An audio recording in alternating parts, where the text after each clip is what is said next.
Hey, real quick, before the show starts, if you could hit that subscribe button down below, it will go a long way to helping out the show so we can keep making college football shows every week, all year round. Welcome to the Solid Verbal. And now, Dan and Ty. Dan Rubenstein, as people are listening to this, we are about midway through the month of May. This is true. This is normally my favorite month. Maybe not favorite. This is normally a favorite month because you're getting warmer weather, you're throwing away the boots and the jackets and the gloves and the beanies, and you're busting out shorts and flip-flops. Not the case. Dude, I got the heat on down here. I'm freezing my butt off. Not the case. Either way, we do have more sunshine. And May is when I think I saw, was it Phil Steele teasing out like the silhouettes on the cover of his magazine? I don't think I'm a Phil Steele consumer anymore, but I always appreciate knowing that time of year is coming. I think Ty is secretly assembling his own preview, which is great for me. I appreciate it. I've got a whole pirate ship. You're deep going in the over weeds, here, man. Oh yeah. We're good. We're well ahead of where we normally are for this time of year with regard to previews. So that's what good. I love to hear. So the year is rounding into shape. And what I want to do, even though I'm cold, I want to warm the hearts of college football fans. And I want to stir things up a little bit. And I'm going to use the exact name of the month, May, and I'm going to use that in another intended form of saying X may be Y this year. It's gonna be May. X. We've done this sound at the ready. Thank you very much. We're focusing on the Big Ten today, as you probably already know from the title of this episode. This is our Big Ten vibe check. Sometimes we have guests for these, sometimes we don't. Ty and I happen to be Big Ten alumni. That's right. So we feel it's very strange for me to say that.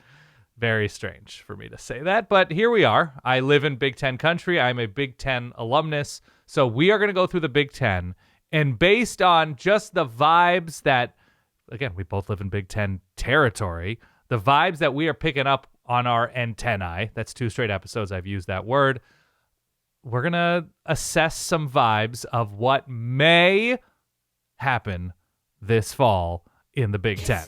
Is that cool? I appreciate that. I love that sound so much. I didn't hear it at all this year. Like when the calendar flipped from April into May, normally you log online, it's all you see. Yeah. So maybe I am now of a different generation. I don't know. Oh, yeah.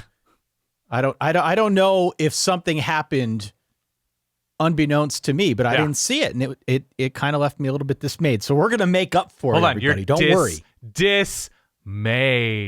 I like that. I was very dismayed. Lean into it. I think you're just not online in the same way you used to be. You're not on Twitter or X, the everything app, in the way you used to be, or you're not tumbling like perhaps you used to in years gone by. And this is just you growing up. You're outside. You're throwing tennis balls at dogs. You're doing your thing. I told you this, but I have spent a non-zero amount of time. Is that even English? Probably not. Yeah, it is. A little bit. I have spent a fair amount of time this offseason trying to put together plans for the fall that minimizes social media as much as humanly possible. Sure. As much as is allowable per our contracts and obligations elsewhere in the podcasting universe. Because, to the point I use it less now than ever. Nonetheless, all that being said, this is not about anything to do with today's show. Sure. We can talk about that on a bonus episode. Verballers.com is where you can go if you want to hear more Ty takes and Dan takes. We do that every Thursday for our Patreon Verballerhood.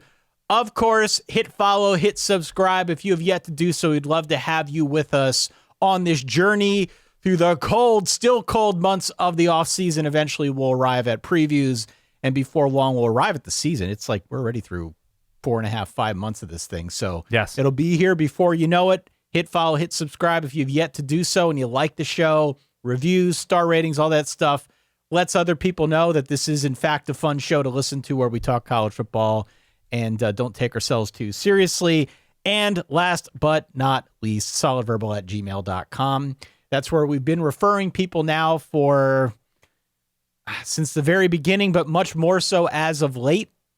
Tell people if you got something to say, just email us. We've been getting a ton of emails here this offseason. We'd love to hear from you. We'll read them all. Can't respond to them all, but again, solidverbal@gmail.com, Dan. Yes. Okay. Are you ready to get into my first May item? Do you want the sound again or no? I think I'm okay. You're okay. I think I'm all right. You're the conductor of this operation. Yeah. Let me know when you want the sound, and I happily will spam that button. Oh man, I'm looking around here and see what I have. If I can add anything to look, this is when we're building up hope, building up despair. Yeah. I don't know. We're looking for reasons to feel optimistic or pessimistic, and maybe that reason falls along the lines of where are you? I don't know. Here we go. Our first May. You ready? Okay. Yeah. Ohio State may miss the playoff. Ohio State may miss the playoff.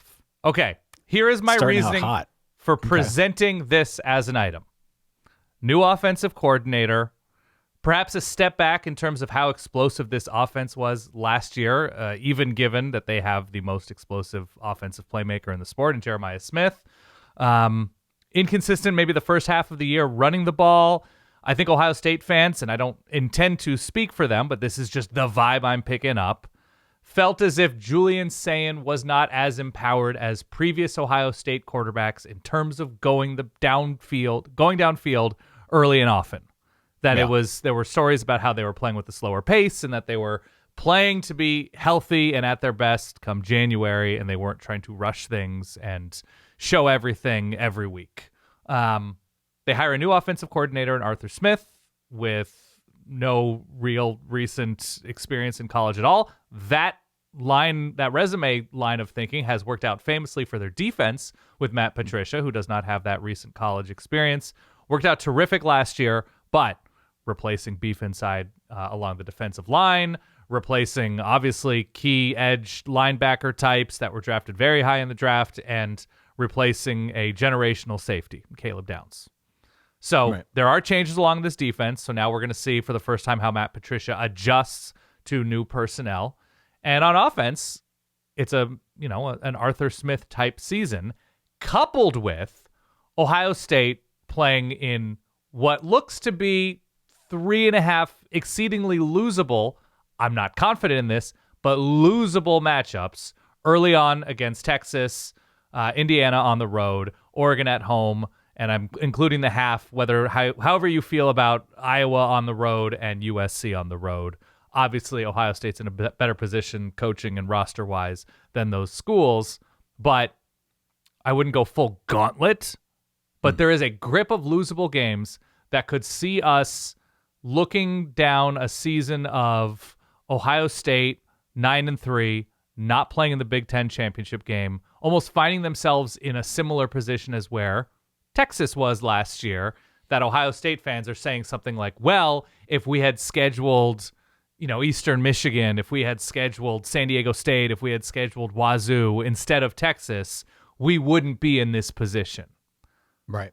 So I don't know how you are grading this out, if this is a full May possibility, a half May possibility, or a no May possibility. But what do you think of the idea of Ohio State maybe missing the playoff because of this schedule and the newness of, chunks of this roster? I wouldn't bet on it. Okay. I absolutely would not bet on it. But in looking over the schedule, it looks very possible. This is not an easy schedule, as you mentioned. By the way, you didn't even mention Michigan. That's another game on there. Didn't mention Michigan. Close out the year. First-year coach and Kyle Whittingham. We don't really know what Michigan's going to look like. Maybe we can talk to that a little bit here over the next hour or so.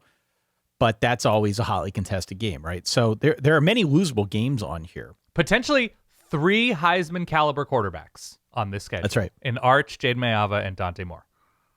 So I am not going to pretend like I realistically expect Ohio State to lose all 3 of those games, which is kind of what you're describing. Of course. I'm saying lose a bowl. They're losable. I could see it. I would not bet on it. So in terms of probability, 25-30% chance they miss it. Okay. I think this is the likeliest recent season that we could have this conversation. Obviously, we've seen seasons in which the offense or defense takes a step back. I don't believe Ohio State people are quite fond of like the brief Greg Schiano defensive coordinator era. I don't think they're terribly fond of the Kyle McCord year, as good as Kyle McCord was the following season for Syracuse. So there are those dips that, and Ryan Day wins a ton of games during those dips. Let's be clear. He's one of the best handful of coaches in this sport. All I'm saying is this could be an especially precarious year. I think Bill Connolly had Ohio State as a preseason SP Plus #1 team. Okay. Number 2 on offense, number 1 on defense, much more back on offense than on defense. The Arthur Smith, hiring is interesting because one of the Achilles heels for Ohio State last year was the rushing attack. It's going to look different this year. Arthur Smith definitely is someone who's going to lean more into the rushing attack. They'll probably, to some extent, try to expand Julian Sain's role. Julian Sain's going to be a really interesting case to follow this year because one of the knocks on him, if you want to split hairs last year, is that in many cases they didn't ask him to do a whole lot. He was crazy accurate. He was very good, didn't really do anything wrong. But naturally we go to this place where when we're talking enough about a team, we wonder what more is out there. Is there more meat on the bone with Sain, and what can he do in a little bit more of an expanded role? Sure. So I'm curious to see if they can get that ground game on track, to what end that unlocks Julian Sain.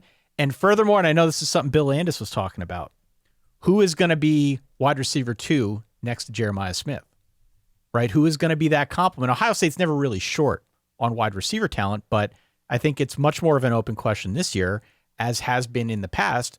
Who is going to be that counterbalance to Jeremiah Smith, and how does that affect things in the passing game? I'm not ultimately that worried about the offense. I think the offense will be fine. There is much more of a rebuild happening on defense, especially up front. Yep. And so especially early on against a team like a Texas, which I think is going to try to focus a little bit more on getting its ground game on track, that'll be an interesting thing to chart once we get into week 2. How do they look against the run, especially now against a mobile quarterback and Arch Manning in week 2, who, can put that defense on skates in a couple different ways. So I don't think it's a particularly high chance. I still really like this Ohio State team. I think in all likelihood they're going 11-1, 12-0. Right. If I had to put money on it right now, but certainly looking at the schedule, it's going to be a pretty loaded first 2 months of the year.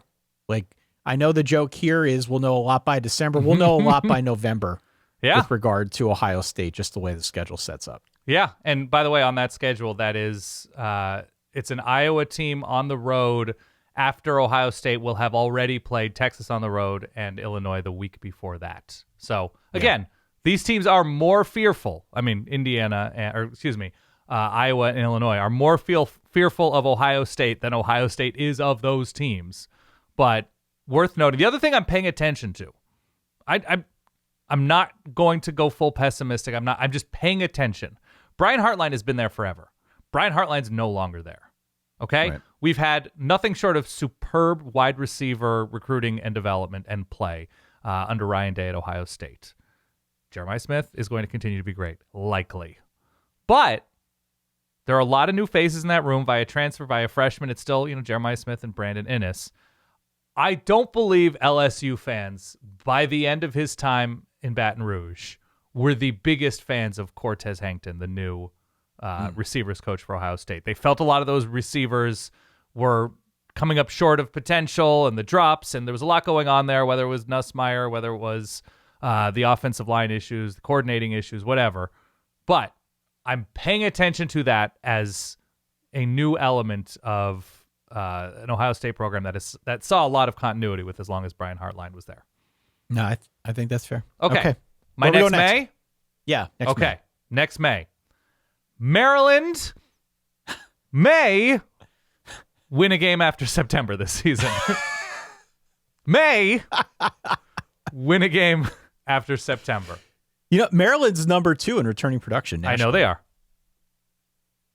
So do you feel Maryland, who has, I believe, after week 4, Nebraska on the road, Ohio State on the road, Rutgers at home, I'm circling that, Illinois at home, and that is a week after Illinois has... It's a bye. After a bye, they get Illinois at home. Right. And I'm saying Illinois has Oregon the week before they travel. Illinois got okay. So letdown to Maryland, Illinois. Yeah, whatever, body blow, letdown, whatever. Maryland has Purdue on the road, which I don't hate, and that's a week after Purdue has Penn State, so that could be a very difficult turnaround for the Boilers. They have Wisconsin at home a week after, a tough stretch for Wisconsin, tough-ish stretch. And Maryland has SC on the road, and they finish with Penn State, which I think are going to be difficult. So of those, they have Rutgers and Purdue and Wisconsin, whatever Wisconsin is this year. I'm saying Maryland may win a game after September. After September? After September. 100%. 100% full May. 100% full May, yeah. Any other thoughts on Maryland coming into the season? Obviously, they had individual bright spots last year with a lot of youth on both sides of the ball, and they're returning that much production because they were forced into starting that much youth. I mean, this is like all the pressure in the world on Mike Loxley. Yeah. Because they've gone 4-8 now twice in a row. New quarterback last year in Malik Washington, who they were able to retain from the state of Maryland, obviously brought a lot of promise. I thought he looked, for the most part, pretty good. Having that continuity is, I think, really encouraging, but we do need to keep it in context. We need to keep it in the context of Maryland. We're still waiting for Maryland to sort of break out of this little funk they've been in. And does it, and this goes back to something that I know Bill has said time and again, Bill Connolly, just because you have returning production, is that a good thing? I agree. It's a number that pops on the chart, but if the team wasn't any good, and they weren't last year, they were a 4-win team. Actually, 2 years in a row, 4-win team, as I just alluded. Does having 74% returning production, or 71% returning production, really mean anything if it's coming back from a 4-8 team? I don't know. Look, I don't know. I think it's a certainty. I'm never going to put it at 100%, but if your starting position is experience on offense, upside on offense, and what could be an absolutely killer pass rush, I think the pass rush is going to be really good. Those are the building blocks to be bowl-ish eligible, which if you're going to be bowl-ish, you got to win after September. And so I'm in on a step forward for Maryland this year, because if you have something as crucial as a pass rush that you potentially could do in excellent fashion, that goes a long way. You cover up other elements of your defense that might not be on that level. You get off the field. You let your offense wear down a defense perhaps a little bit more. I love what Maryland should be looking like at the edge, and they add in, I think, either the number 1 or number 2 true freshman edge rusher, 5-star local in this incoming class. So the other thing that's of note here on offense. Yeah. Okay. So they hired Clint Trickett now. Yes. As their offensive coordinator, who comes up from Jacksonville State. His philosophy is very much, we're going to spread everybody out. We don't want it to be as tight as it's been, right? We want to try and use space to our advantage. They did so, but they didn't remove like Pep Hamilton from the equation, who I believe is now like a senior advisor and still working with Malik Washington. So presumably, I think the theory here is you bring in a play caller who maybe can spread things out a little bit more, reinvigorate the offense, but at the same time, you're not depriving Malik Washington of somebody who helped develop him. Now, what does that look like? Does it mean more than 4 wins? I have no idea. Right. But I think it's worth mentioning here. So I'm bullish on Maryland to the extent that 100% they're winning a game after September. The pass rush, I like Malik Washington. And I'm curious to see what the Clint Trickett thing looks like, but I'm not going to go much beyond that because still they're punching up, right? They're fighting an uphill battle against some of these teams that are on the schedule, especially later in the year. Sidebar with the pass rush thing, and we've all cheered for teams. Hopefully, all of us have cheered for teams. There's something very secretly tantalizing about that almost undersized true freshman edge rusher, where you're just like, look, he's only playing on 3rd downs, but man, 3rd and 9s are really like pre-snap 3rd and 9s. Like, remember when Dylan Stewart was a freshman all the way back in 2024, whatever it was? There is something, and he played more than just 3rd downs. But having that, like, look, he's raw, He's not super developed in terms of like a bag of pass rush moves, but he just is crazy fast, has crazy bend. And you've had that with Penn State dudes. I've had that with Oregon. Like, it's a terrific silver lining. If a lot else is not going right with your team, they can never take 3rd and 13 away from you. And like the potential energy pre-snap that holds. Okay. I have one trivia question for you before we move on. Please. Do you know Pep Hamilton's real first name? Pepsi. No? Alfonso. Alfonza? Alfonza. Yeah. Where does Pep come from, Ty? If you're going to do trivia. I don't know that. Okay. But I know his real name is Alfonso. Anyway, okay. Continue. You ready for the next May? I am. It's going to be May. You can't give me a chance like that. I'm going to take it every time. Do you want a May downer or a May upper? Dude, you're in charge. Whatever you want. All right. I did a May upper for Maryland, although kind of backhanded upper. Wisconsin may go ahead and save Luke Fickell's job. Ooh. Now, new AD. I don't believe anything is official yet, but Chris McIntosh announced he's stepping down. Wisconsin finally has an okay schedule. It's not bad. So I was looking at this earlier. I'll read it off real quick for people. Yeah. They open the year neutral site game at Lambeau Field against Notre Dame. All right, that one will be tough. But honestly, I don't hate it in terms of week 1 wild card. No. NFL and if Stadium. If you're gonna play a game like that, do it right away. Yeah. Get it out of the way. Marcus Freeman loses these types of games, as we know, early on in the season. How dare you? Continue. Unless Wisconsin joined the MAC, Notre Dame's fine. Anyway, Western Illinois at home, week 2, followed by Eastern Michigan at home. Should be okay. Penn State on the road to close out September. In October, they're home against Michigan State, away at UCLA after a bye week. Yep. Back home against USC, away against Iowa. So a little snip, snap there with the home road splits. Agree. And then in November, it's Rutgers at home, Maryland away, Purdue away, Minnesota at home. That's a really good closing stretch. Comparatively speaking, we're used to talking about Wisconsin, I feel like over the last 2 or 3 years now, of just having this murderer's row of a schedule that you layer injuries on top of it, and it was seemingly impossible for them to get ahead. But the way this thing closes out, this should set up pretty well for them. As far as I can tell, I guess it depends on your opinion of Rocco Becht, but that's Rocco Becht at a new place with some new elements. Wisconsin has 2 definitely good quarterbacks on this schedule in CJ Carr and Jaden Mayyyyybe. Okay? That's a good starting point. I know people what are about Nico? Not counting Nico in there? I think Nate Tice really likes Drake Lindsay as an NFL prospect. Perhaps like to see more, but obviously the physical tools are there. But in terms of definitely good, we don't have a quarterback for Iowa. We'll see. Wisconsin, I think they're making some defensive scheme shifts, it seems like. They're going to need to find playmakers on offense. It's Abu Sama right now is in the backfield for Wisconsin. We'll see if he has a breakout stretch that he's never really had consistently. Yeah. But can they coach their way? Can they junk their way to 7-8 wins, winning close in some of these? Notre Dame's going to be obviously extremely difficult. But that's the only team. Like, I know USC's championship window is open. That's USC at home. UCLA is after UCLA plays Oregon, I believe, right? And they get USC a week before USC hosts Ohio State. So I'm saying situationally, Wisconsin can paint some corners. And I don't know what that number is. Obviously, whoever the new AD did not hire, whoever that person is, did not hire Luke Fickell. But it feels like Wisconsin's due just for like a boringly plain and moderately successful season. And maybe it's just not meant to be under Luke Fickell, and I'm open to that possibility.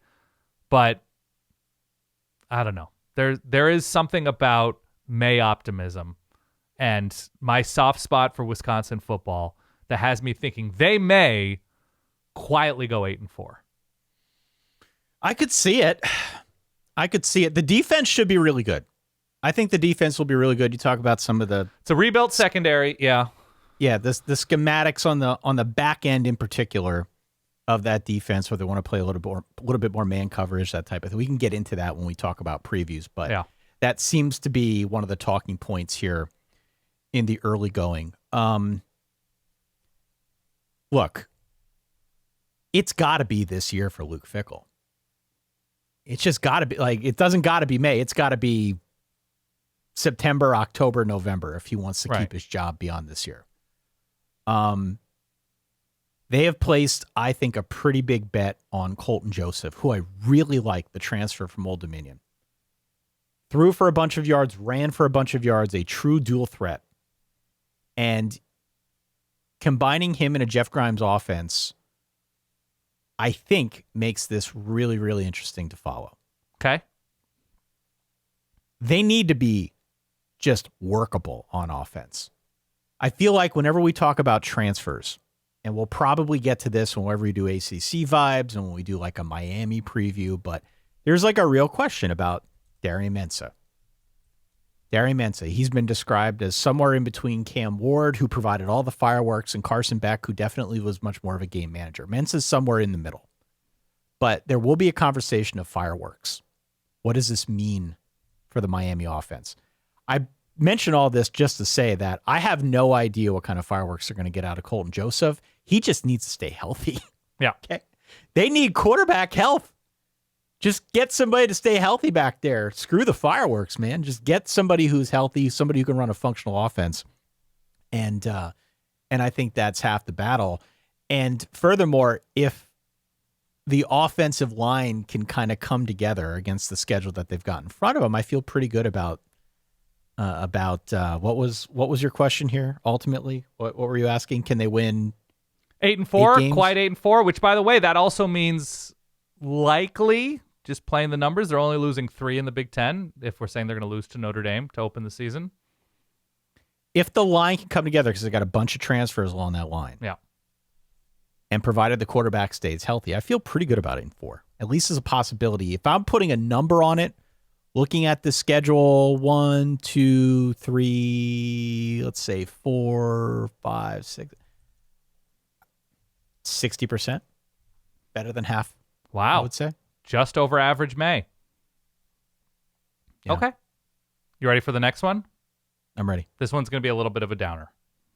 Great. Love downers. Oregon may regret 2 internal coordinator hires. Oh, well, look, you can speak to this more than I can, but I think there's a real possibility of that. Yeah. This is a team that is absolutely loaded for bear. A lot of returning production. Dante Moore came back, obviously, because he wants to develop his skills before going to the NFL, but also because he wants to win a championship. Right.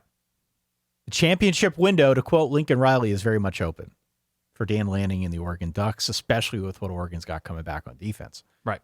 So, Will Stein leaving for Kentucky, I think, is what I am most interested in, and how Drew Maringer steps in. Previously, was co-offensive coordinator, was tight end coach, clearly has familiarity with the system. It seems, based on what I have read, and you would know better than me, that it's going to be more of an iteration as opposed to like a full rebuild. That's mainly the reason why you promote from within, because you like the way things were going, or you like the talent of another coach on staff, and you don't want to upset the apple cart too much, especially when you've got the likes of a Dante Moore. What we don't know at time of recording is what those wrinkles are going to look like. Right. You know, like what everybody tries to put their own stamp on things. What will Drew Maringer's look like? That I don't know. I think it's Jur. How do you feel about this? I think it's Maringer, but Maringer? Whatever. Okay. I'm not positive. I'm about 83% there. We'll say it both ways so that we're not wrong. Right. What do I think? I think Maringer's probably the bigger liability just because of the expectations that this offense is one of the best 5 in the country, and that he was involved with this offense, and I think he was in the booth and had his own stamp on the offense. But because of what they return at skill position, even down, a couple key receivers, key running backs, and obviously Kenyon Sadiq going in the first round of the NFL draft, they return a ton of experience at the skill positions. Obviously, the best of Dante Moore is excellent. New offensive line, new tackles, a new guard in there at least. And so now it's not a question of will Oregon's offense be really good. It will be really good. It's now when compared or when asked to prepare for, take your pick, Georgia, Indiana, Ohio State, whatever is in season, whatever is potentially in the playoff. Does he have enough new wrinkles? Is the offense more prepared to both excel and adjust on January 17th, on January 11th? Right. And he's called plays before. I think at Texas, or was part of he was a co-OC at Texas. He has experience in that role, but is this internal hire something new to take this offense over the top in terms of production adjustments, right? That Dante Moore looks lost against the Indiana pass rush or the Indiana secondary, obviously throwing that pick six on the first play. That's the concern, that like when Ohio State has that issue, they go get Chip Kelly and win a national championship, right? That there is that familiarity last year with Indiana and their offensive brain trust as they march to an offense or a national championship.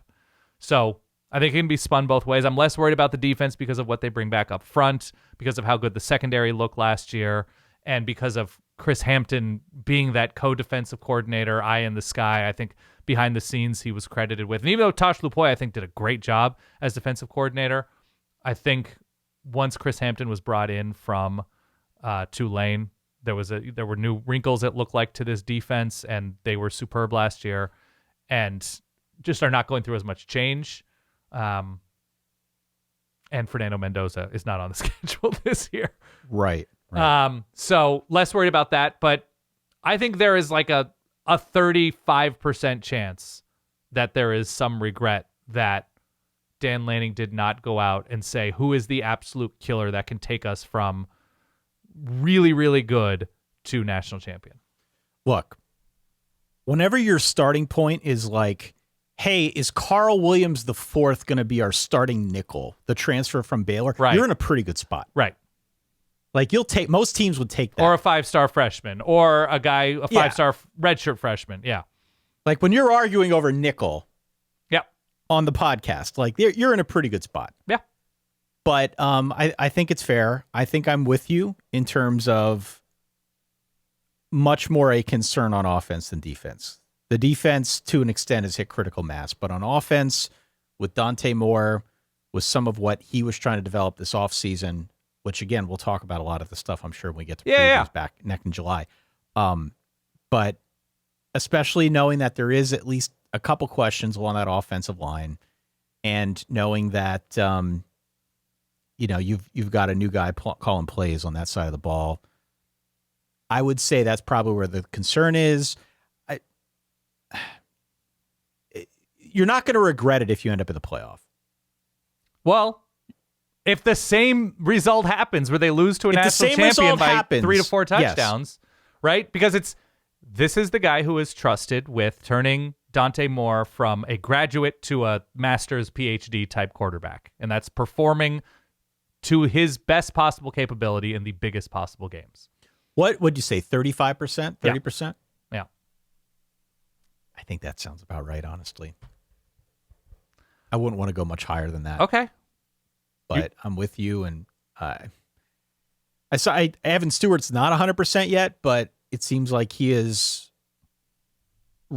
should be ready to go. Sure. For the fall. This is like a make or break year for him. But it's DeCorian Moore and out. Jeremiah McClellan and Jamari Johnson, and they're Iverson Hooks, the UAB transfer. There are so many different, and then a couple of blue chip receivers coming in as freshmen this year. Like, yeah, it's kind of an embarrassment that even if Evan Stewart is not the best of Evan Stewart, that they'll be able to move the ball pretty cleanly. All right, you ready for an upper? Yeah, let's do it. Thank you. How to do it. Iowa may mess around and go 10-2 and make the playoff. Don't we have this conversation every year? Okay. Iowa, with a bowl win, got to 9 wins last year with, once again, a full inability to consistently throw the ball down the field. That's right. Now, their offense isn't the biohazard it was 3 or 4 years ago. Good terminology. Thank biohazard. you. Yeah. But it seems like the vibes out of Iowa City seem to be pretty decent in terms of offensive skill. You still have to have a quarterback, whether that's Hank Brown or Hecklinski. Is that his name? Yep. We'll see on the offensive line with Joe Moore, a winning line last year. Lost, I believe, at least a couple pieces along the offensive line. I know the defensive line is new, but if there's anything you can trust, it's you start Iowa at 8 wins, and then you say, okay, is this going to be a year in which that 2-point loss turns into a 1-point win? Because they lost, 4 games by a combined 3 points or something? That's not mathematically possible, but that's what it felt like last year. Right.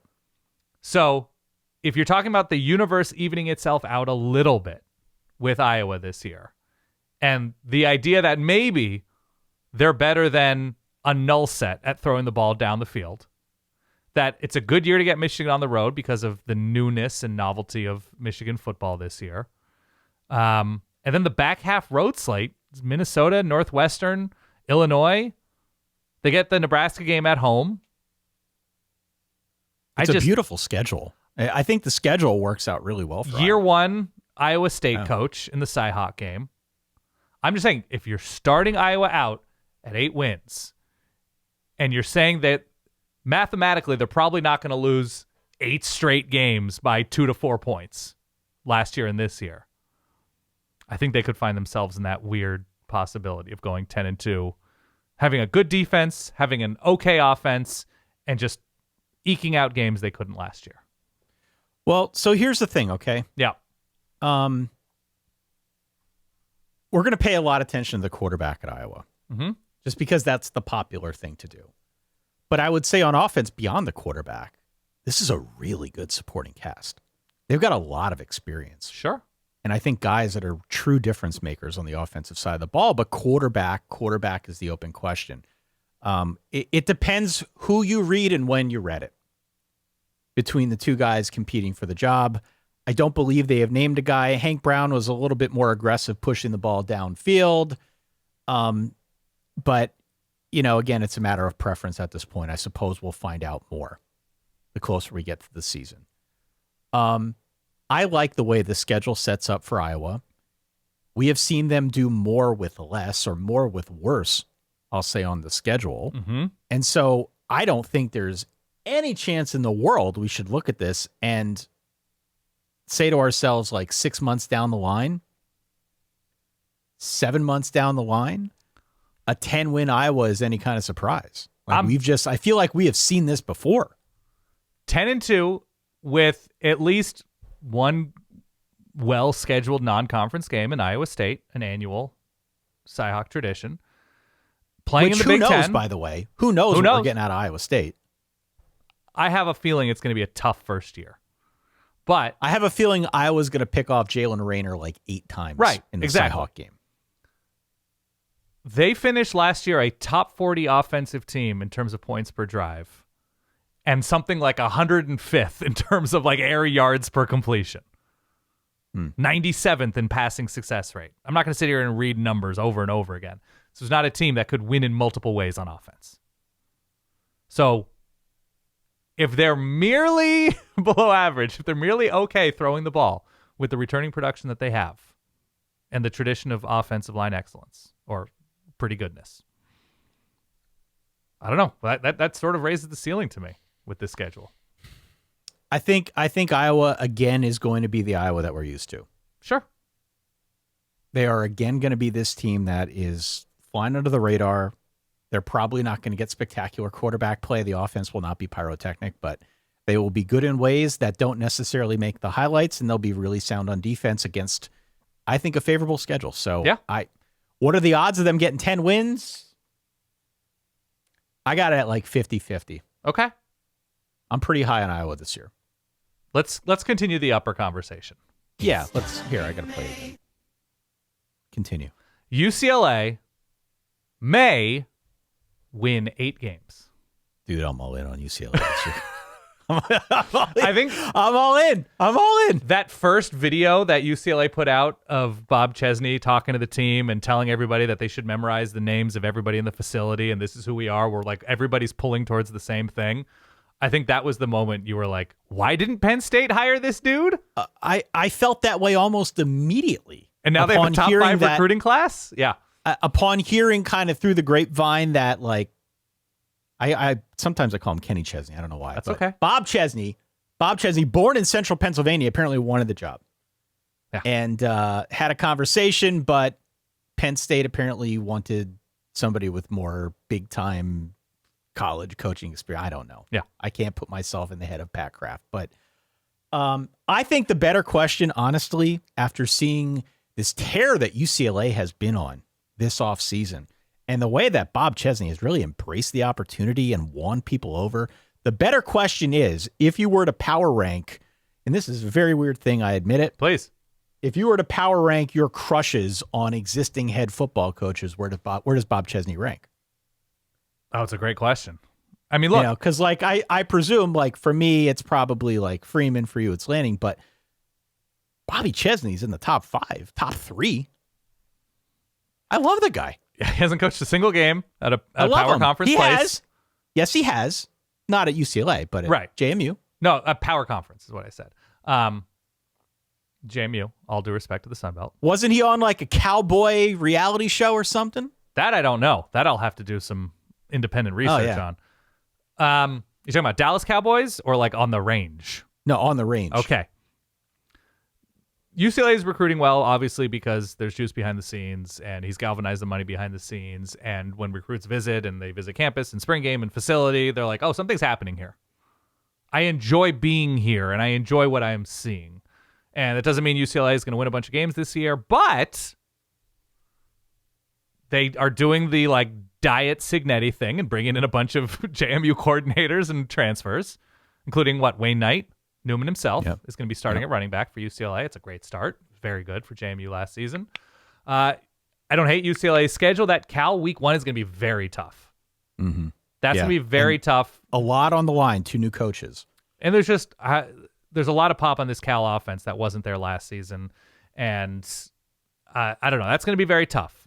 But the back half of their schedule, I don't hate. They get Oregon on the road, but that's after a bye game. They have Purdue and Maryland. That is Maryland in September. So that's going to be tough, and that's flying across the country. But otherwise, Wisconsin, Michigan State, Nevada, Minnesota on the road. And that's a Minnesota team that gets UCLA after traveling to Indiana and playing Iowa the week before that, getting Penn State the week after that, after the UCLA game. UCLA has a nice situational play in terms of their opponents. I would say this, okay? Please. And I hope I'm not speaking out of turn. Okay. I look at the schedule and I see Oregon, I see Michigan, and I see USC.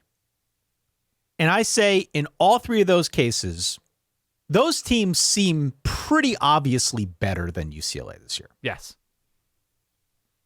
Of the remaining 9 teams on this schedule, I want you to stop me if I mention one that you hear and you say, oh, that they're definitely better than UCLA. Right. Definitely. No ifs, ands, or buts. Cal. Yes. San Diego State. Actually, I'm not going to say Cal is definitely better. Okay. San Diego State, no, not definitely better. Purdue. Not definitely better. Maryland. Not definitely better. Wisconsin. Not definitely better. Michigan State. Not definitely better. Nevada. Not definitely better. Minnesota. It's Minnesota on the road. I'm going to say definitely better. Illinois at home. Definitely better. Okay. That's 7 teams on this schedule that, in theory, sure, the best of UCLA can hang with. Yeah. If you pick one of those off, one of those other 5 off that we discussed, which is not beyond the realm of possibilities, that gets you to 8 wins. Yeah. So I like what he's doing. I don't know if this is going to be the year, but I think the vibes around UCLA are really strong right now with this guy. And I just go back to when he was hired, what I know the conversation was around college football. There are a lot of people that are really excited to see what Bob Chesney can do in this situation. Granted, he's not too familiar with that part of the country, but I don't know if that means as much as it used to. He brought most of his team, or a bunch of his guys from his team with him, and some of his coaches. So he's hit the recruiting trail really hard. Obviously, whatever he's putting down, some recruits are picking up. Yeah. So I'm really encouraged by what we have seen in the early going here. And I like the fact that they have a nice little runway to start this season. Throughout the month of September, I'm with you that the Cal game's going to be weird. I think but Cal San Diego game's State, tough. Cal, San Diego State, Purdue, Maryland, like those are 4 winnable games to start the year. You could start this thing off 4-0. It makes 8-4 much more believable. Well, I mean, if we're going to bring the conversation somewhat full circle, UCLA's offensive line better be all right before that Maryland game. If we're going to talk about those Maryland edge rushers and traveling across the country.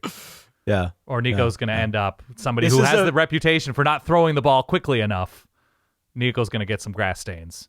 Nico was sacked 27 times last year. Yeah. So clearly the need to repair that offensive line is foremost as part of the plan. I believe their roster currently lists 21 offensive linemen.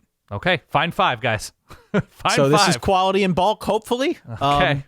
They're doing whatever they can. They brought in guys from whatever they got here. Boise State, Eastern Michigan, South Alabama, Arizona State, Harvard, you name it. A bunch of other places. So they're trying. Just about their penultimate, great solid verbal word, their penultimate matchup, UCLA's, is Michigan. Michigan leading up to that UCLA game in the back half of their schedule. First of all, UCLA is in the ultimate sandwich spot of the season. This is the Bay Cities spot. That's a famous sandwich spot in Santa Monica. What would be a famous one in Michigan? Zingerman's. They're in a Zingerman's spot here. Okay? Yeah. Not a sponsor, could be. Michigan has Penn State, Indiana, road Rutgers, emotional spot Michigan State, road Oregon before UCLA, and road Ohio State. Whoa, that's a Zingerman special right there, man. Road Oregon before UCLA, road Ohio State after. What was the breakfast sandwich place we went to? Oh, in Ann Arbor? Oh, breakfast sandwich, great. Iggy's. Iggy. This is an Iggy special. The Iggy's special. Not a sponsor, could be. Very nice. So I'm just saying UCLA could find themselves in fortuitous spots this season. Again, the giant left guard size asterisk of gotta find that line to protect Nico. That's right. Yep. All right. Next one. How many more you want? I don't know. How many more you got? I've got a Michigan one. I've got an Illinois one. Actually, I think I just have Michigan and Illinois. Oh no, I have USC as well. Let's see if we can get through them. Okay. We'll give people the abridged version. All right, let's use continuity in our favor here, to our favor. Michigan may be kind of a mess in year 1 of Kyle Whittingham. Okay, this is why I say this. This is very difficult for me. In the first month of the Kyle Whittingham era, they get the Iowa defense and the Oklahoma defense. Right. Okay? That's month 1. Wow. They have Oregon on the road, Indiana, whatever new look Penn State is, and Ohio State, and God's team, UCLA, on the back half of this schedule. Love me, Kenny Chesney. Yeah. Kenny Chesney. I'm saying the circumstances of this coaching change, the uncertainty around Michigan's offense having pop in the passing game with Bryce Underwood, even though I like who they've surrounded Bryce Underwood with. I like the returning offensive linemen, some. I definitely like where they're going to be at running back. But just in terms of the structure, architecture, whatever, of this offense, and Kyle Whittingham not having that success, traditionally speaking, with quarterbacks going downfield and stressing safeties out 30 yards downfield. Right. And some of the newness up front for this Michigan defense. I think Michigan is going to have good players on this roster, top to bottom. I think they hit the portal really smartly. I just think situationally, getting those 2 defenses in September and basically getting no time off after that. Like Minnesota on the road a week after that Iowa game. Not nothing. Now, Michigan is more talented than most of the teams on their schedule. Right. But man, there's no Purdue on there.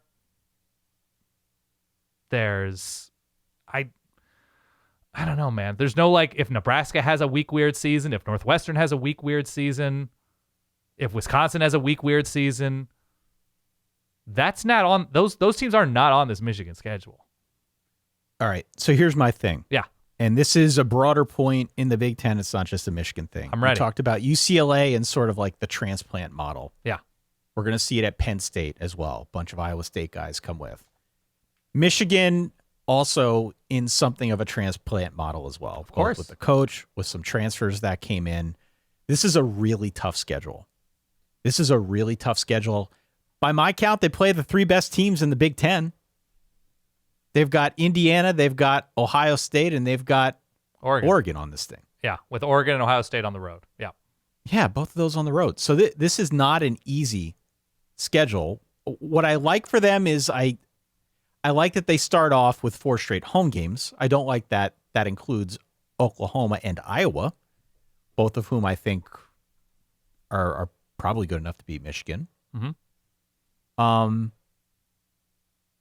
I don't know what this offense is going to look like, and I think that's my main point of hesitation. Because you've got the star quarterback in Bryce Underwood. Well, hold on. You've got this potentially star quarterback in Bryce Underwood.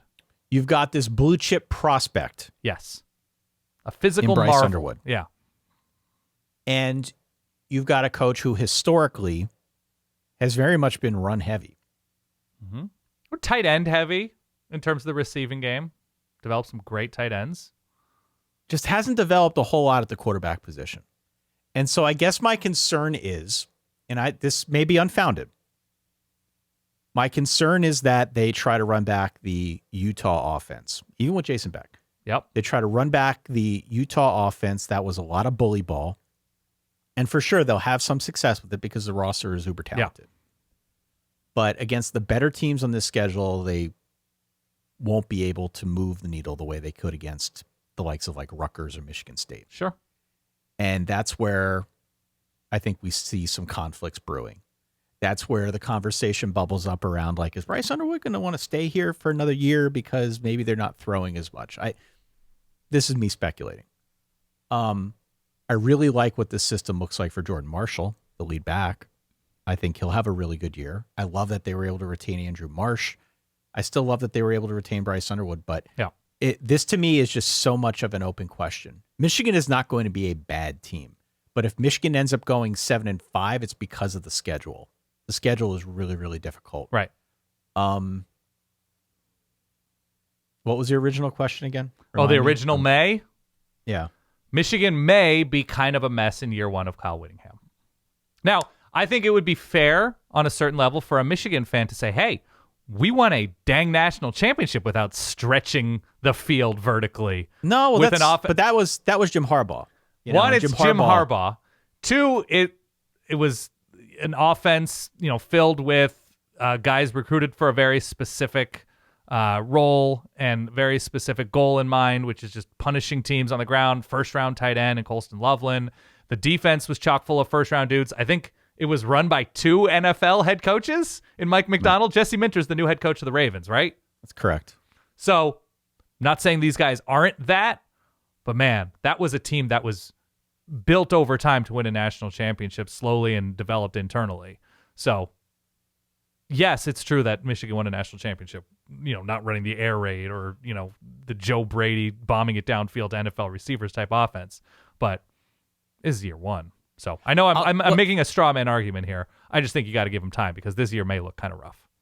I have a couple disorganized thoughts on this, and then we'll move on. Okay. The first is I don't read anything into Bryce Underwood going like 3 for 9 at the spring game.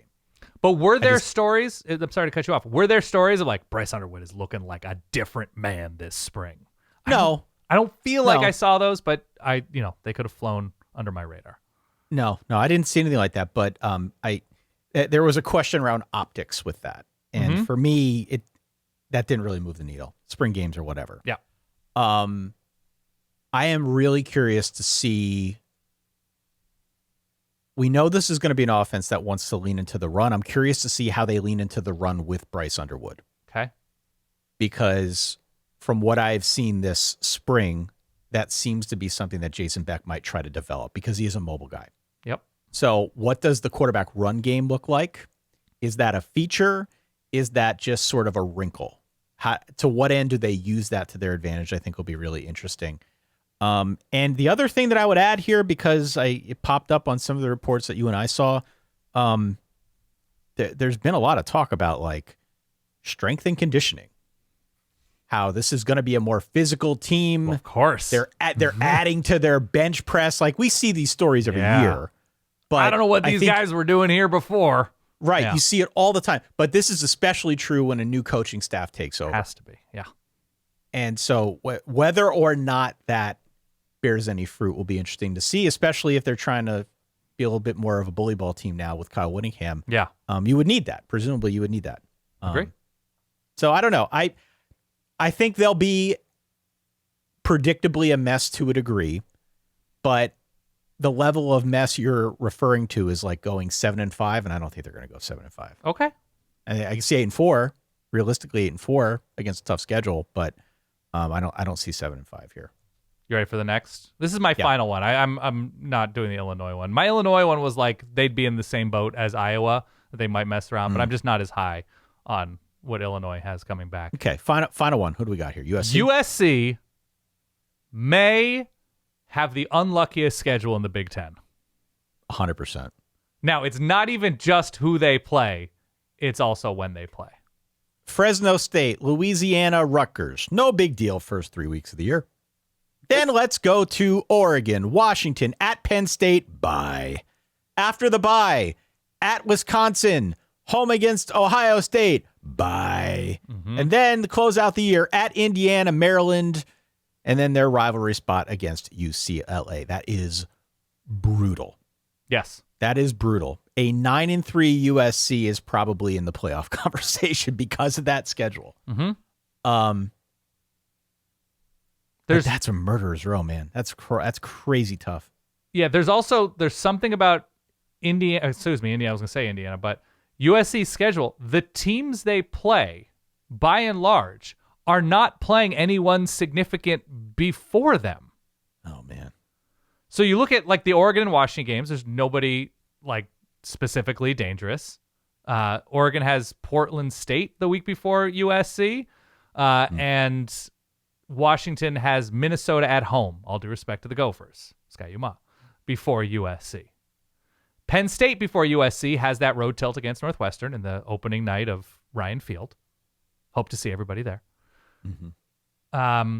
Before Indiana, Indiana has a bye before they get USC, and that's at home. Ohio State before they get USC has a bye. It's not just that it's difficult, it's that USC's championship window, while open, is seeing stormy weather outside. It's so open. It's so open. So I'm just saying it's bad luck. Like the Big Ten did not do USC any favors with the manner in which they scheduled, the teams around USC, the row of teams that USC has now. USC may also be more dangerous than a lot of these teams. USC might see that the connection between Jade Mayyyyybe and Tanook Hines is electric, or that Booby Feaster, or whoever, the new receiver that steps in, is incredible. That they're pretty deep at running back and hopefully healthier than they were last year. That the experience they have on both lines is in a terrific place. They might see that Gary Patterson is the guy to actually take this defense from occasionally okay to dangerous. So let's not discount that possibility. I think USC is going to be good this year. I just think it's dumb bad luck that this schedule worked out this season like it has.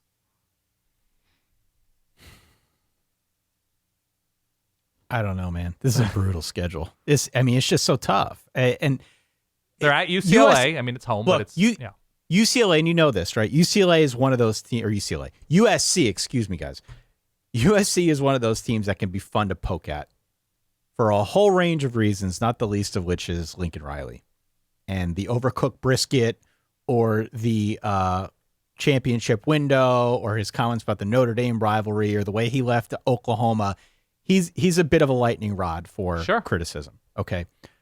Say what you want about USC. they definitely got the short straw here with the schedule. Yeah. And I still think it's a really talented roster. I really like Jade Mayyyybe. We know that they're going to coach up offense. But the question is, how is it going to hold up against a schedule like this? It's just USC, and we've seen this time and again. Offense is not going to be an issue. They'll find a way to score points with Lincoln Riley, but there's a real sustainability question for me playing this type of gauntlet. How do the lines hold up? Sure. Can they achieve a level of consistency where they're not putting it all on one guy, which is what we saw time and again at the quarterback position, right? Where it's just all on the arm of Caleb Williams or whoever. So we need to see a greater level of consistency from USC for me to feel good about this. But if you're asking the question, if the question here is, did they draw the unluckiest schedule in the Big Ten? Absolutely they did. I think they did. Yeah. And it's like not even close. Yeah. All right. Those are my Mayyyys of May. Beautiful. Hold on. This is going to be all I ask for from this episode, Ty. If we absolutely nail one of these, I'm going to clip it and tweet it out on the hour, every hour, come like November 17th. That's all. Yeah. I promise you this. I love it. Yeah. Right in solidverbal@gmail.com. If you're a fan of these teams, even if you're not, let us know where we're right, where we're wrong. If you can leave a comment on the YouTube video, out on Spotify, a bunch of apps let you do it now. We'd love to hear from you. Again, we do read them all. We don't respond to them all, but we'd love to hear from you. Just don't be a dick. You know, the standard rule here on the show. If you did make it this far, if you're new here and have yet to do so, follow or subscribe. That helps Dan and I out immensely. If you are ever so inclined, the reviews and the star ratings help assure other people that we're a good show to listen to. And last but not least, verballers.com is where you can go if you want to check out our paid offering and get these episodes without the ads, a little bit early, access to the Discord, playing the games. Still working on the games, by the way. The games are going to be great this year. Yes. Pretty excited. So we got a lot in store for the season ahead. Verballers.com is like your direct channel into the Verballerhood. We got a couple of suggestions, by the way, to close the loop on elective surgeries that keep you out 4 to 6 weeks so that you can stay home. What is it, November? Is that? Yeah. I mean, it's October, or excuse me, November, was it week 10? Whatever that week is that had 6 crazy headline-looking games. Yeah. Week 10. It's week 10. It looks like we got an email from a family doctor based in Seattle. Several doctors, by the way. We did have doctors reaching out. Yeah. Are you willing to have a surgical fix of a periumbilical hernia or a ventral hernia surgery in order to sit out? Elective hernia repair seems to be... Have you been sitting around, Ty, thinking to yourself, I'm not happy with the current state of my hernia-related activity? I mean, who among us? Who among us hasn't? Elective hernia repair would be the move, apparently. Something abdomen or abdomen adjacent. Okay, that'll give you enough runway to just be a couch potato for the month of November. So that's what you've been talking about with your loved one. I'm not crazy about the hernia situation I've got going on. Right. This get an appointment around Halloween and you'll be good to go. Love it. All right. Well, look, we appreciate everybody stopping by. If anyone's going to be down at the PGA Championship, I'm going to wear my solid hat. Oh, look at you. On Friday. Yeah. I'm going to wear my solid hat, see if I can get on TV with it or something. Maybe we'll get a few extra hat sales. But nonetheless, if you be in town, hit me up, solidverbal@gmail.com. Otherwise, again, make sure you hit follow or subscribe so that you do not miss any of these episodes. We will be back next week. Until then, enjoy your weekend. You know the rule. As always, stay solid. Peace.